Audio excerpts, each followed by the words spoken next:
Assalamualaikum warahmatullahi wabarakatuh.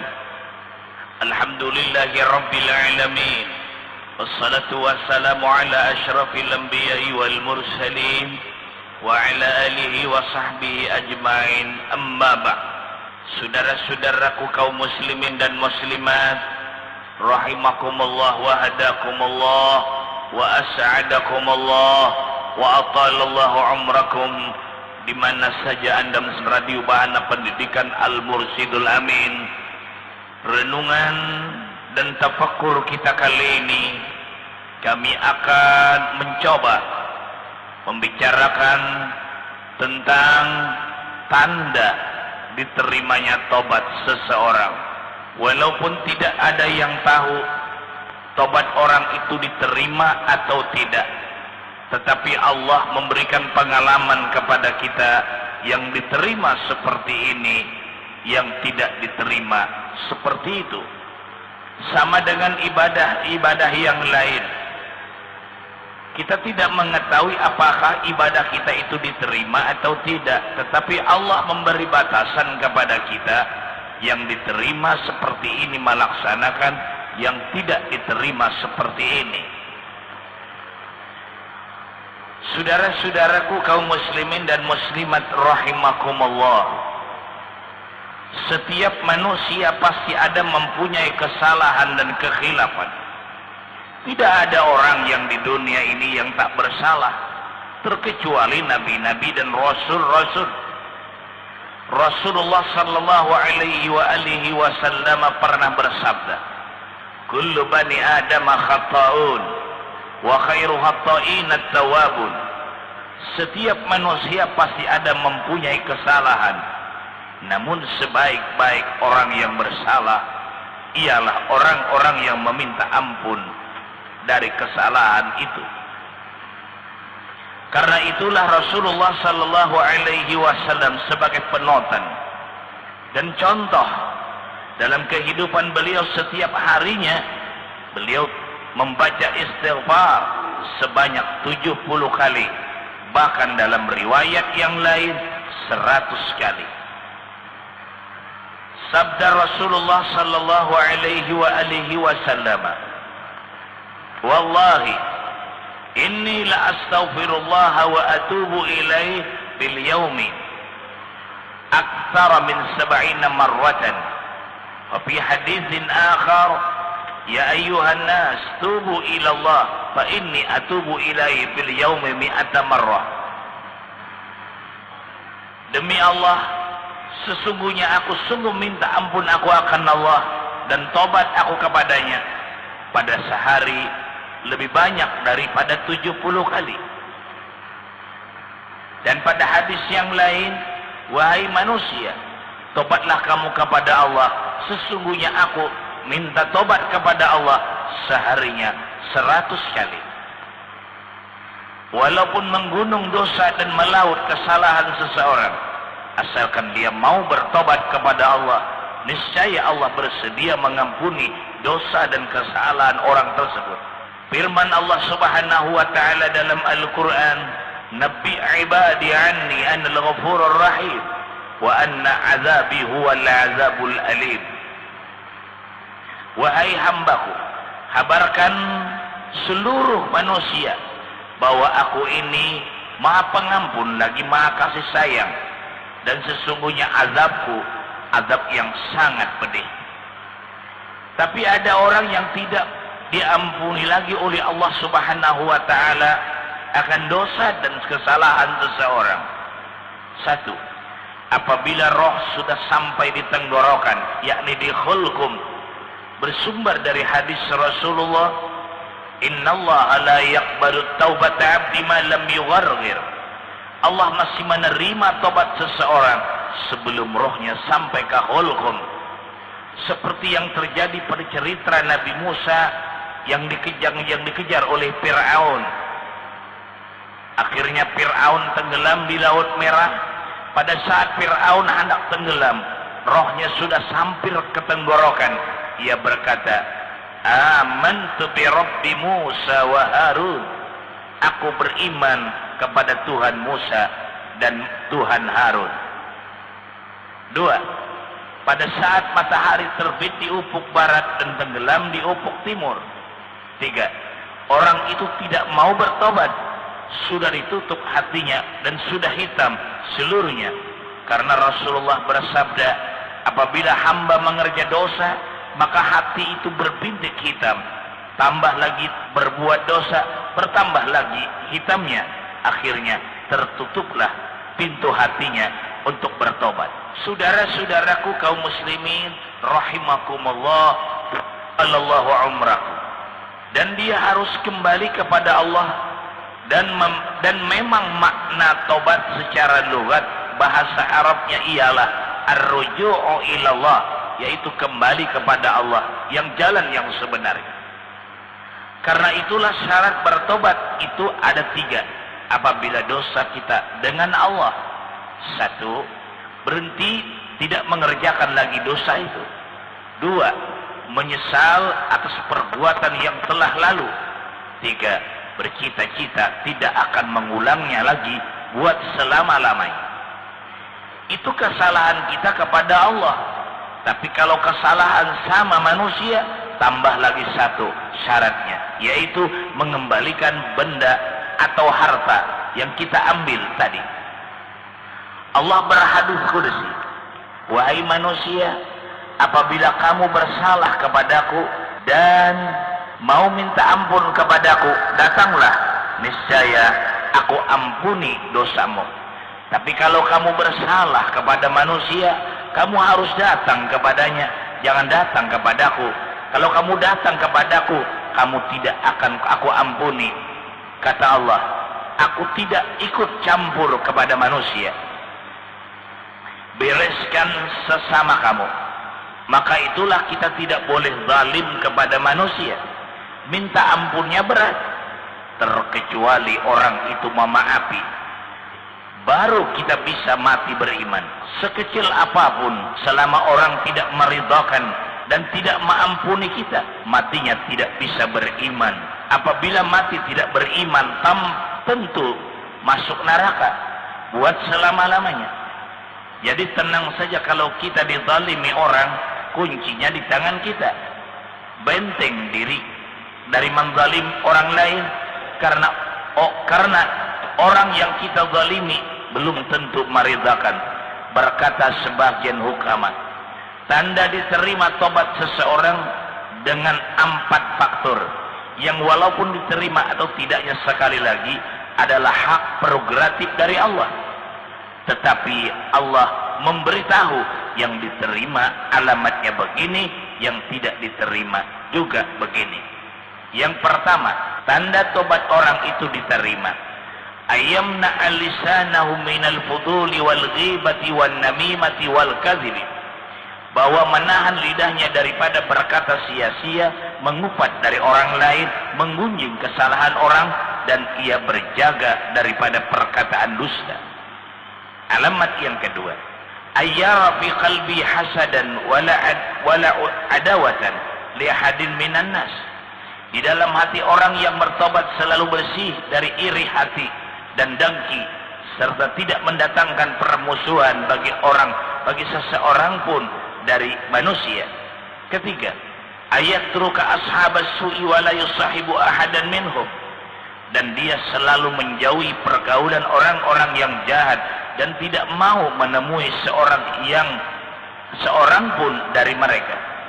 Alamat yang keempat diterimanya tobat, ayyakuna musta'idan lil maut nadiman 'ala dzambi wa mustaghfiran lima sabaqa min dunubihi mujtahidan fi ta'ati rabbih. Orang yang diterima tobatnya selalu bersiap siaga untuk mati, menyesal atas dosa yang telah lewat, dan selalu beristighfar atas sekalian banyak dosanya, bersungguh-sungguh mentaati kepada Allah Ta'ala. Ikutilah cerita di bawah ini agar terbuka hati kita untuk kembali kepada Allah dengan bermodalkan keyakinan bahwa Allah Maha Pengampun. Terjadi seorang laki-laki di zaman Bani Israel sudah membunuh sejumlah 99 orang. memang betul-betul preman orang itu. Pada suatu ketika ia diberi petunjuk, memang betul-betul orang itu preman, tapi diberi petunjuk oleh Allah Subhanahu wa taala. Di dalam hati ada penyesalan dan dia bertanya kepada ulama di zaman itu, "Hai ulama, adakah tobatnya saya ini lagi?" Ulama tadi teringat dengan firman Allah, "Wa man qatala mu'minan muta'ammidan fajaza'uhu jahannam." Barang siapa membunuh orang beriman dengan sengaja, maka balasannya neraka jahanam. Dia langsung mengatakan, tidak ada lagi tobatnya kamu, wahai preman. Karena kamu sudah terlalu banyak membunuh orang. Dia marah dan dia langsung dibacoknya. Dan matilah ulama tadi. Maka genaplah 100 yang dibunuhnya. Laki-laki tadi masih penasaran, dia mau tobat, dia masih mau kembali ke jalan Allah. Dia cari ulama yang di sebelah kampung, maka ia ketemu. Setelah ketemu, ditanyakannya, adakah tobatnya lagi untuk saya? Saya sudah membunuh 100 orang. Maka ulama tadi teringat dengan firman Allah, "Innallaha la yaghfiru ayyushraka bihi wa yaghfiru ma duna dzalik." Sesungguhnya Allah Ta'ala tidak mengampuni dosa orang-orang yang mensyarikatkan dia dan masih menerima tobat dari keampunan selain daripada syirik. Ulama tadi mengatakan, ada saja tobat kamu dengan syarat, setelah kamu tobat jangan lagi kamu bergaul dengan orang-orang yang jahat. Kamu nanti harus berpindah dari kampung halaman yang jahat itu. Maka pulanglah orang itu untuk berpindah dari kampung halamannya. Di tengah jalan datanglah malakal maut, merenggut nyawanya, matilah dia. Tidak sempat dia bertobat. Maka malaikat rahmat dan malaikat azab turun saling berebut.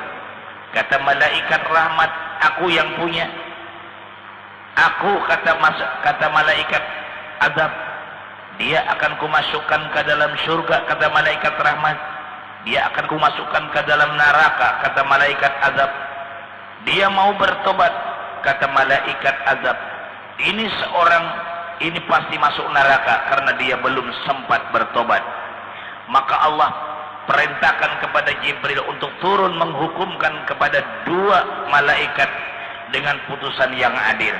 Apabila roboh atau jatuhnya lebih jauh dari tempat ulama tadi, lebih dekat dengan kampung halamannya, maka dia surga.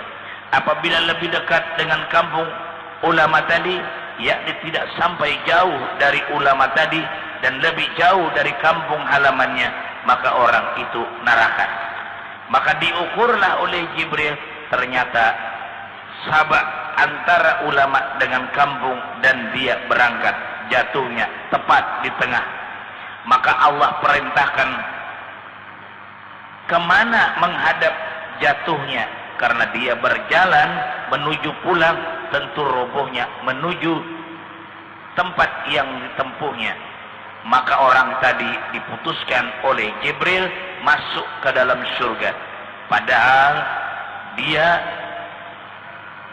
membunuh 100 orang. Tobatnya pun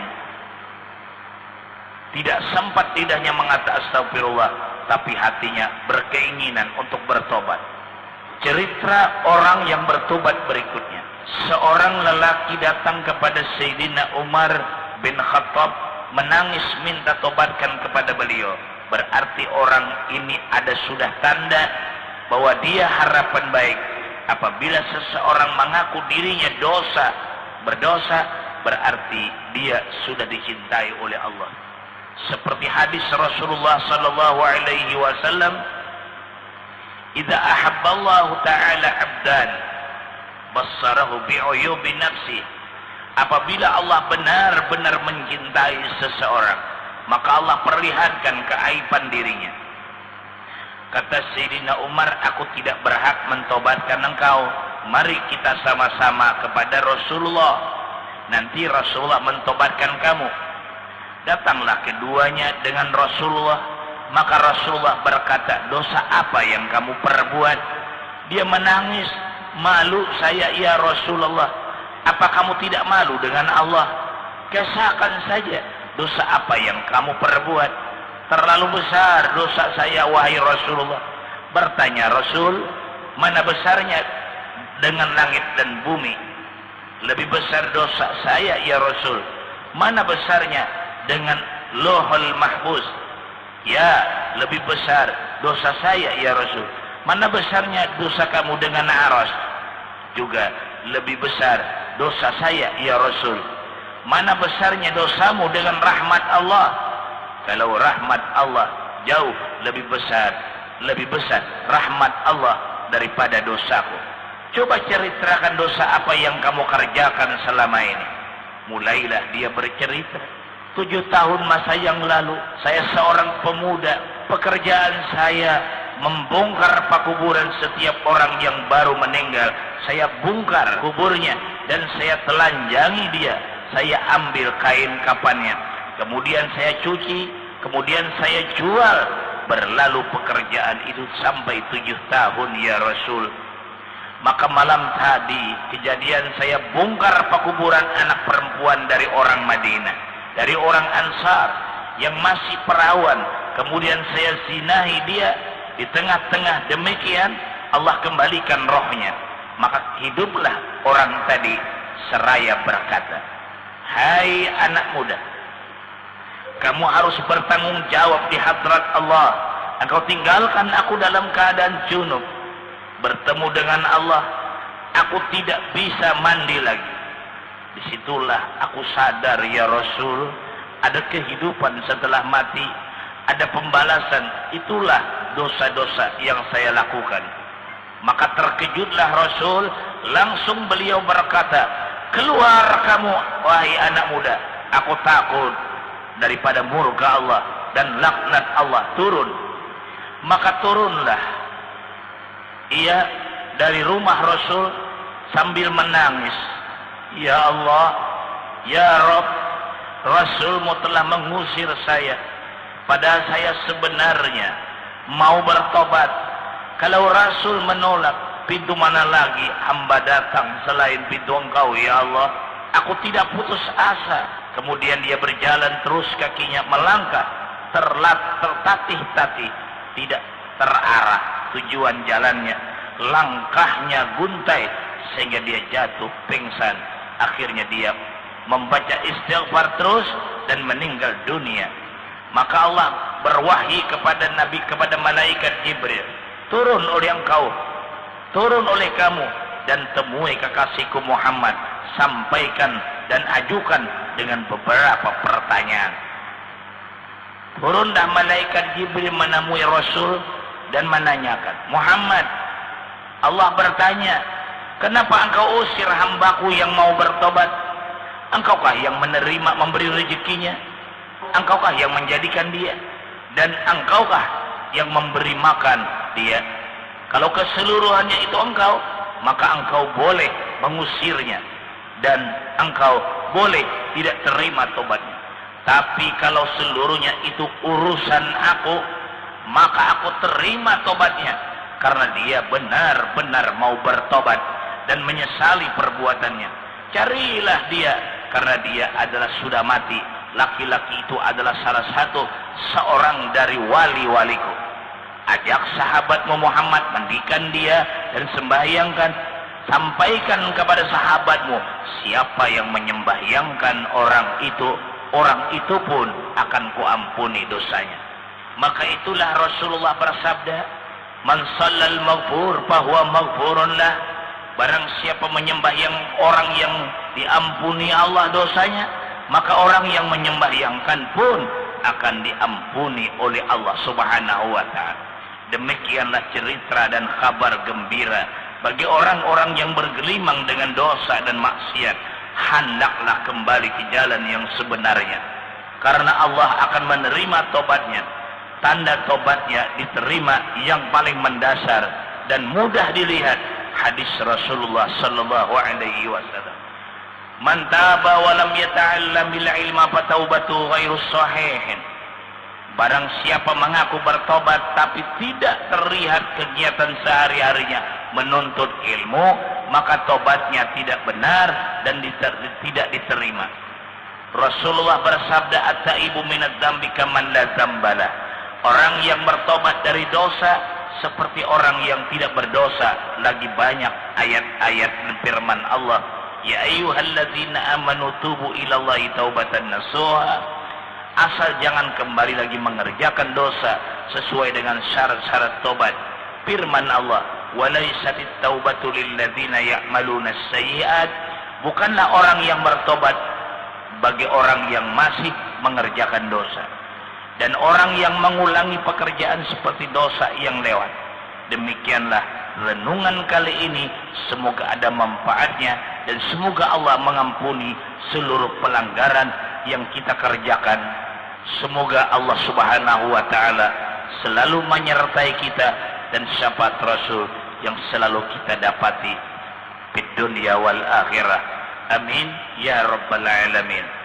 Wallahul muwaffiq ila aqwamit thariq. Wassalamu alaikum warahmatullahi wabarakatuh.